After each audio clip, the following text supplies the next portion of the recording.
po ang aking Day 96 devotion para sa ating 365 daily devotion na pinamagatang bakit kailangan mong sumama sa church gathering. At ang topic po natin ngayon ay Iglesia. Tuloy po dito yung concept na Iglesia. The term Iglesia is a Greek word translated as church in the New Testament. It literally means assembly or gathering and refers to the congregation of God's people. In Scripture, Ecclesia represents both the local gathering of believers and the universal body of Christ.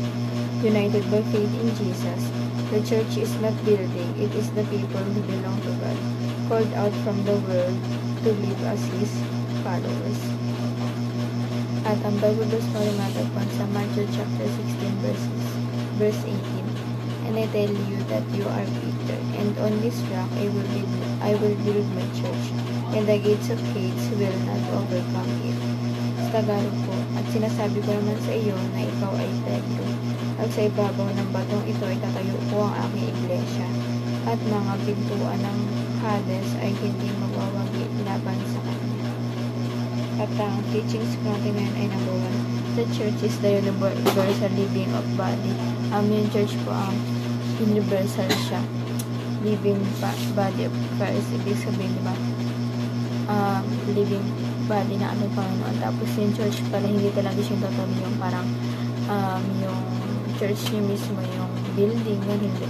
Ang matatawag mong church yun kasi tayo yung mga tao bumubuo sa church, hindi yung building, hindi yun yung matatawag na church. Kasi nga, gathering siya kung parang nagtitipon-tipon yun yung church, hindi yung building mismo na pinupuntahan natin, gano'n yung pinagsasambahan natin, hindi po yun.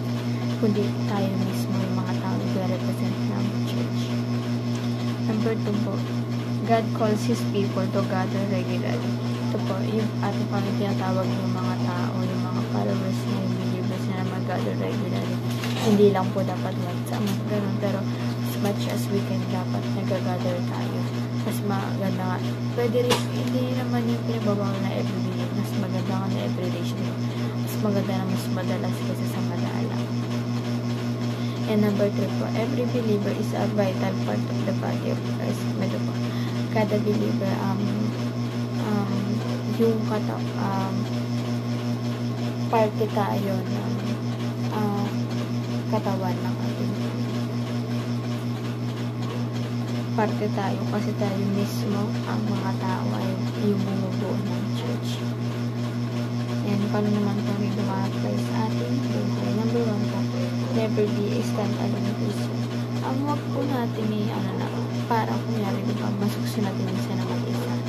Pero pag nasa Christian ka na, hindi pwede na mag-isa ka lang. Hindi pwede stand-alone ka lang. Dahil hindi yung gusto na ating gusto niya ngayon nag-gather, diba? Gusto niya yung grupo. May small group ka, gano'n. Gusto niya nag-gather, gano'n. Parang tipon-tipon. Parang magtitipon-tipon kung mag-isa ka lang, diba? Kaya kailangan nagpaparami ka din. Hindi dapat na gusto mo ikaw lang. Parang yun yung comfort zone mo. Gusto mo ikaw lang. Ayaw mo mag-explore. Malito. And number 2 po, gather regularly in small discipleship groups. Katulad po sa church, good example po yung day group namin. Siguro, puro girls kami, tapos 11 kami. Tapos, pero may madagdag na kasi at church po may nadagdag ng batch 5 and 6. So, dinivide sila para makasama sa day group na bawat isa. And, kada month po, may kami, may once a month kaming gathering kami. Small group kami na dun namin mas nakikilala isa't isa kasi konti lang kami, diba? Kaya nga small group siya. Mas nakakapag-communicate kami sa isa, hindi ka tulad talaga lalo na pag Sunday service, diba? Ang dami, hindi mo naman ma-accommodate lahat yung tao, hindi mo lahat ma-entertain.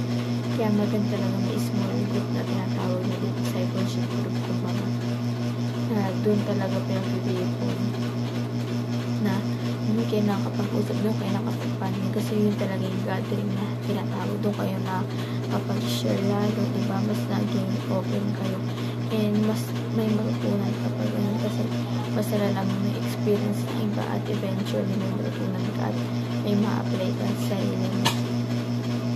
And lastly po, join with the intent to edify fellow believers. Ito po, mag-join po tayo sa mga discipleship na intention natin na lumago tayo, gano'n na mag-grow tayo, gano'n na yung intent natin. Hindi lang kailangan na nag-join ka lang, kailangan mindset mo rin na gusto mo mag-grow, gusto mo rin makihelp dito sa iba, makipag-communicate, may matutunan, and syempre gawin mo yun para sa ating kung kailangan maitaas siya sa day group na ginagawa, sa discipleship group na ginagawa. And yun lamang po ang aking devotion ngayong araw. Sana po may tutunan kayo at huwag mo rin po kalimutan na i-share sa ating mga mahal sa buhay. God bless po sa ating lahat.